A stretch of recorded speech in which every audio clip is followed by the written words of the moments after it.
Robbing kim? Robbim Alloh. Dining qaysi? Dinim Islom. Payg'ambaring kim? Payg'ambarim Muhammad sallallohu alayhi vasallam. Kitobing qaysi? Kitobim Qur'oni Karim. Tilaging nima? Tilagim iymon. Qiblang qaysi? Qiblam Kabatulloh. Millating qaysi? Ibrohim Halilulloh millatidanman. Kimning mazhabidansan? Imom Azam Abu Hanifa mazhabi. Do'stlaring kim? Do'stlarim chahor yorlar. Ular kimlar? Abu Bakr Siddiq, Hazrati Umar, Hazrati Usmon, Hazrati Alidir. Qachondan beri musulmonsan? Al-Misoqdan beri.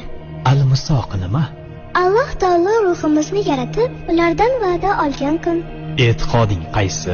Ahli sunna val jamoa e'tiqodi. Kimni yaxshi ko'rasan? Alloh taoloni. Undan keyinchi? Payg'ambarimiz Muhammad alayhissalomni.